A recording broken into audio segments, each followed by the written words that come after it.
ರಾಜ್ಯದಲ್ಲಿ ತೀವ್ರ ಸದ್ದು ಮಾಡ್ತಾ ಇದೆ ಮುಡಾ ಹಗರಣ. ಸಿಎಂ ವಿರುದ್ಧ ಈಗಾಗಲೇ ಮೈಸೂರು ಲೋಕಾಯುಕ್ತದಲ್ಲಿ ಎಫ್ಐಆರ್ ದಾಖಲಾಗಿದೆ. ಇತ್ತ ಸೈಟ್ ಹಂಚಿಕೆಯಲ್ಲಿ ಹಣದ ಹೊಳೆ ಹರಿದಿರೋ ಆರೋಪ ಕೂಡ ಕೇಳಿಬರ್ತಾ ಇದೆ.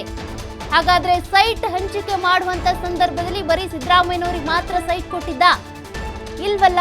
ಬಿಜೆಪಿ ಅಧಿಕಾರದಲ್ಲಿ ಇದ್ದಂತ ಸಂದರ್ಭದಲ್ಲಿ ಯಾರ್ಯಾರಿಗೆ ಸೈಟ್ ಹೋಗಿದೆ, ಎಷ್ಟು ಹಣದ ಹೊಳೆ ಹರಿದಿದೆ, ಅದ್ರ ಬಗ್ಗೆ ಕೂಡ ತನಿಖೆ ಆಗ್ಬೇಕಲ್ಲ.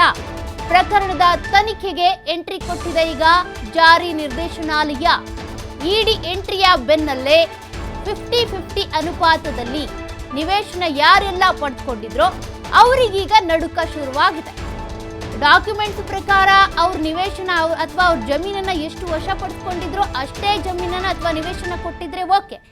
ಬಟ್ ಹಣದ ಹೊಳೆ ಹರಿಸಿ ಅಥವಾ ಅಲ್ಲಿ ಒಂದಷ್ಟು ಅವ್ರ ಕೈ ಚಳಕ ತೋರಿಸಿ ಏನಾದರೂ ಸೈಟ್ ಪಡೆದುಕೊಂಡಿದ್ರು ಅಂದರೆ ಅಂಥವರಿಗೆ ಈಗ ನಡುಕ ಶುರುವಾಗಿದೆ. ಸಿಎಂ ಪ್ರಕರಣವನ್ನ ಮುಂದಿಟ್ಕೊಂಡು ತನಿಖೆ ನಡೆಸೋದಕ್ಕೆ ನಿರ್ಧಾರ ಮಾಡಿದ್ದಾರೆ ಇಡಿ ಅಧಿಕಾರಿಗಳು. ಹಣದ ಹೊಳೆ ಬಗ್ಗೆ ತನಿಖೆ ಮಾಡುವಂತೆ ಸ್ನೇಹಮಯಿ ಕೃಷ್ಣ ಕೂಡ ದೂರನ್ನು ಕೊಟ್ಟಿದ್ದಾರೆ. ದೂರು ನೀಡಿದ ಬೆನ್ನಲ್ಲೇ ಕಚೇರಿಗೆ ಬರುವಂತೆ ಇಡಿ ಸಮನ್ಸನ್ನ ಜಾರಿ ಮಾಡಿದೆ.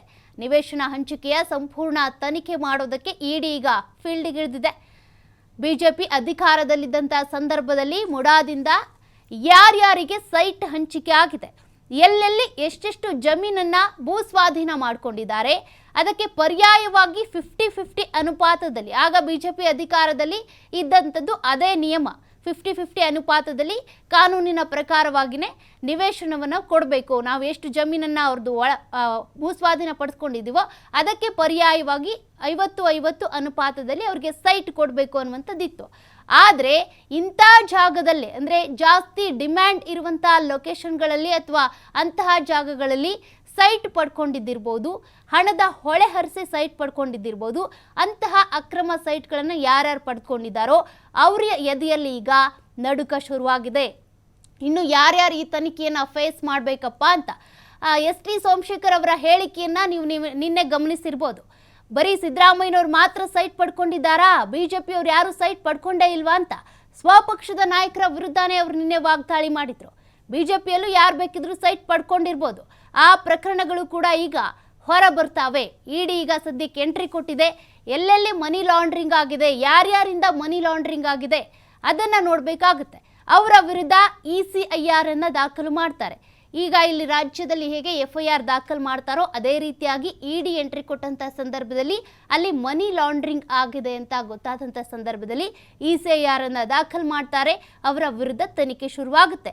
ಸದ್ಯಕ್ಕೆ ಈಗ ಬಿಜೆಪಿ ಸೇರಿದಂತೆ ಅನೇಕ ನಾಯಕರಲ್ಲಿ ಇದೇ ಡವ ಶುರುವಾಗಿದೆ.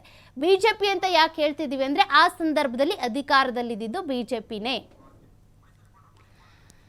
ಡೀಟೇಲ್ಸ್ ಕೊಡ್ತಾ ಹೋಗ್ತಾರೆ ನಮ್ಮ ಮೈಸೂರು ಪ್ರತಿನಿಧಿ ಪುನೀತ್. ಈಗಾಗಲೇ ಮುಡಾ ಕೇಸ್ಗೆ ಸಂಬಂಧಪಟ್ಟಂತೆ ಸಿದ್ದರಾಮಯ್ಯನವರ ವಿರುದ್ಧ FIR ದಾಖಲಾಗಿದೆ. ಅದರ ಬೆನ್ನಲ್ಲೇ ಆ ಸಂದರ್ಭದಲ್ಲಿ ಯಾರ್ಯಾರು ಸೈಟ್ ಪಡೆದುಕೊಂಡಿದ್ರೋ ಅವರಿಗೂ ಕೂಡ ಎದೆಯಲ್ಲಿ ನಡುಕ ಶುರುವಾಗಿದೆ. ಯಾರ್ಯಾರು ತನಿಖೆ ಫೇಸ್ ಮಾಡಬೇಕಾಗುತ್ತೆ ಅಂತ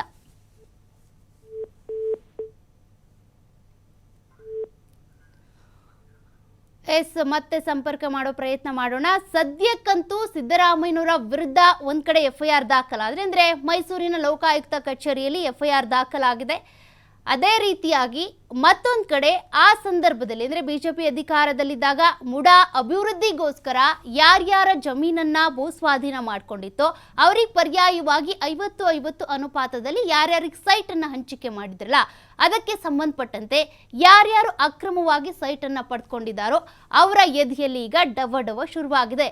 ನಾವು ತನಿಖೆಯನ್ನು ಫೇಸ್ ಮಾಡಬೇಕಾಗುತ್ತಾ, ನಮ್ಮ ವಿರುದ್ಧ ಕೂಡ ECIR ದಾಖಲಾಗ್ಬಿಡುತ್ತಾ ಅನ್ನುವಂಥ FIR ಅಲ್ಲ, ECIR ಅಂದರೆ ಇಡಿ ಎಂಟ್ರಿ ಕೊಟ್ಟಿರೋದ್ರಿಂದ ಆ ಭಯ ಆತಂಕ ಈಗ ಕೆಲವರಲ್ಲಿ ಶುರು ಆಗ್ತಾ ಇದೆ.